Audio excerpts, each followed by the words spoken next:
Bagian 18, Kecurigaan Ali.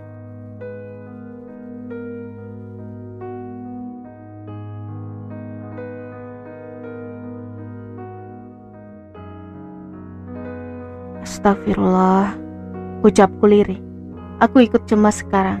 Sejak peristiwa di pinggir sawah itu terjadi, aku memang merasa Agung itu sedikit berbeda. Ia bukan lagi Agung yang kukenal dulu. Agung yang kukenal dulu adalah pribadi yang sangat sopan. Ia juga merupakan muslim yang taat. Terbukti, dia selalu berada di musola di jam-jam istirahat.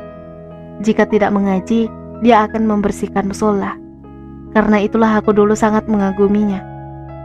Selama mengenalnya, tak pernah aku mendengar perkataan kasar keluar dari mulutnya. Apalagi tindakan yang menunjukkan bahwa dia mampu berbuat nekat seperti sekarang.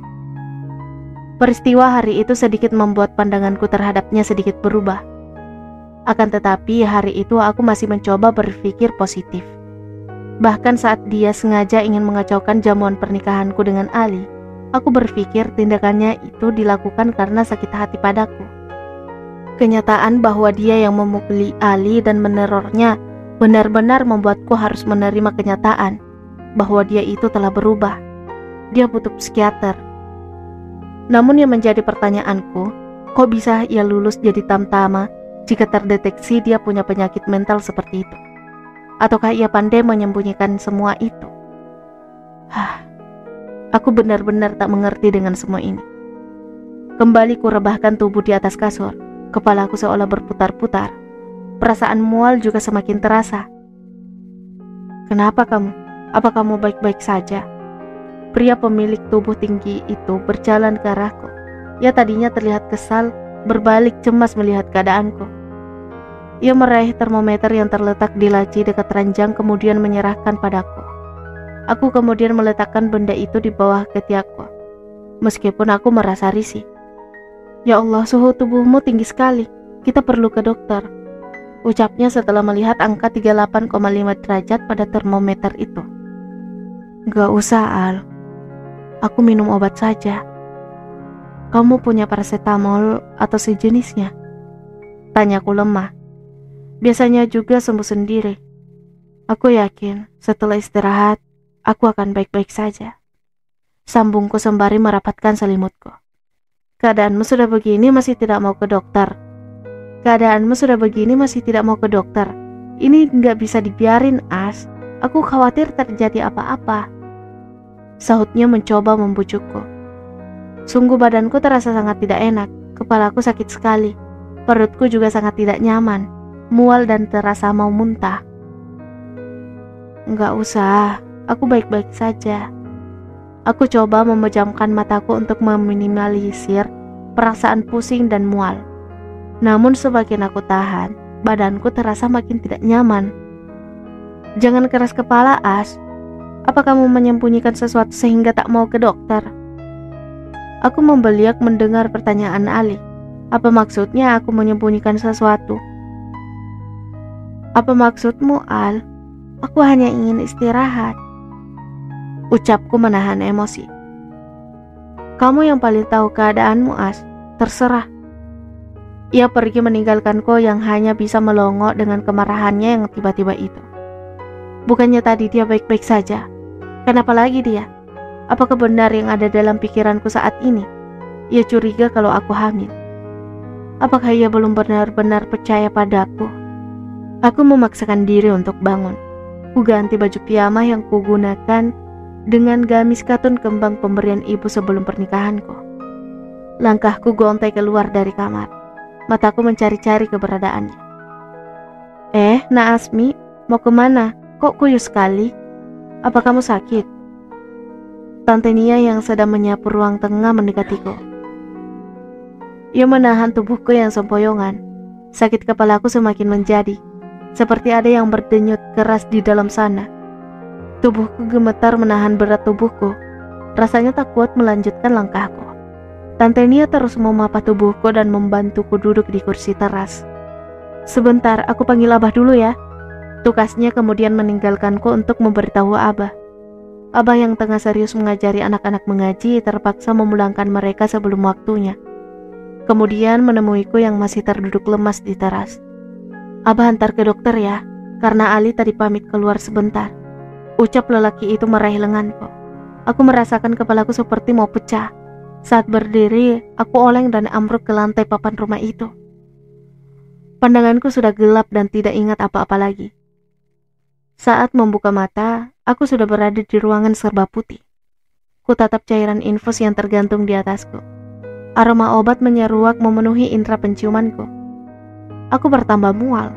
Di kursi ruangan ini terlihat ada ibuku dan juga abah yang sedang terpekur. Tampaknya mereka larut dalam pikiran masing-masing hingga tidak menyadari kalau aku sudah siuman. Aku berusaha duduk dengan hati-hati. Rasa mual yang sejak tadi ku rasakan akhirnya berubah jadi muntahan tanpa sempat meminta bantuan. Muntahanku berceceran di lantai. Ibuku dan abah berlari ke arahku. Mereka terlihat sangat cemas dengan keadaanku. Ibu memijat tengkukku sementara abah keluar ruangan.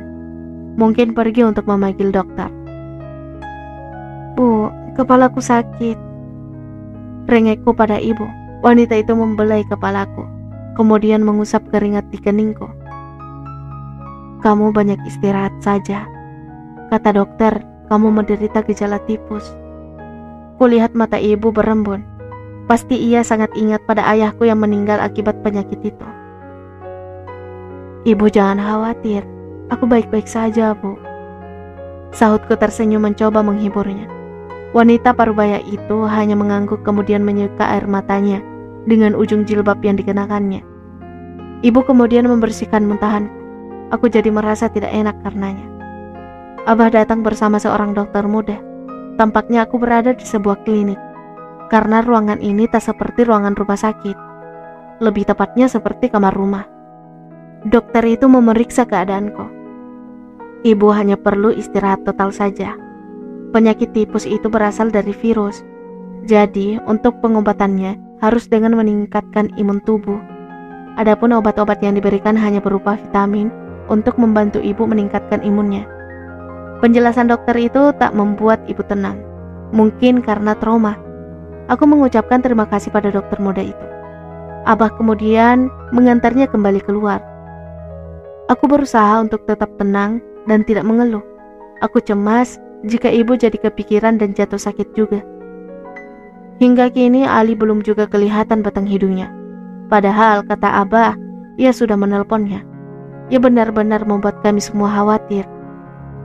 Menjelang asar, ia kemudian datang dengan tentengan roti dan buah berada di tangannya.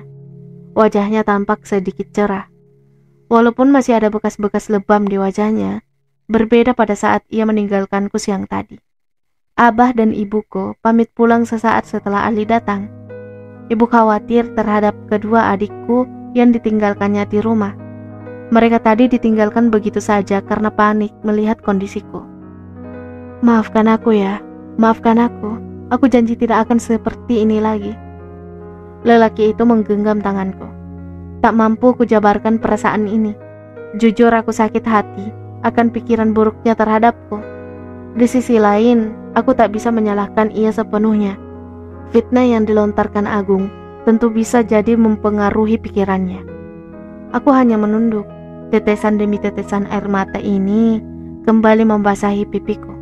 Ternyata tak mudah menjalani pernikahan. Apalagi pernikahan kami awalnya memang karena masalah. Aku benar-benar merasa tertekan dengan keadaan ini. Rasanya ingin menyudahinya saja. Rasa bersalah juga sakit hati karena rapuhnya kepercayaan suamiku terhadapku membuatku berada dalam situasi yang dramatis. Aku tak sanggup jika harus hidup dalam kecurigaan itu. Tapi apa yang bisa aku lakukan? Maafkan aku ya. Ia menghapus air mataku dengan jemarinya lembut, kemudian memelukku hangat. Entah kenapa aku selalu menyerah dengan setiap kehangatan yang dia curahkan padaku. Rasanya nyaman saat berada di sampingnya. Padahal sakit di hati masih sangat membekas. "Kamu dari mana? Abah tadi khawatir loh." Ucapku memaksa diri untuk tersenyum saat ia melepaskan pelukannya dariku. "Kamu sendiri? Apa tidak khawatir?" Tanyanya kembali menggodaku. "Enggak," sahutku pura-pura kesal. "Oh ya? Jadi kamu tidak penasaran nih, aku dari mana?" tukasnya sambil tertawa. Enggak, ketusku lagi. Ya sudah, padahal tadi aku mau cerita sesuatu padamu.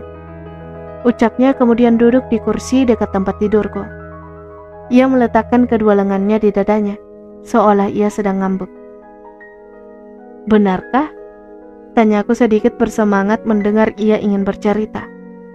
Aku ingin tahu apa yang dilakukannya seharian di luar. Aku juga ingin tahu apa yang membuatnya begitu kesal padaku. Aku bertemu Agung. Ucapnya berat. Wajahnya langsung berubah mengucapkan nama itu. Terus, kamu tidak kenapa-napa kan?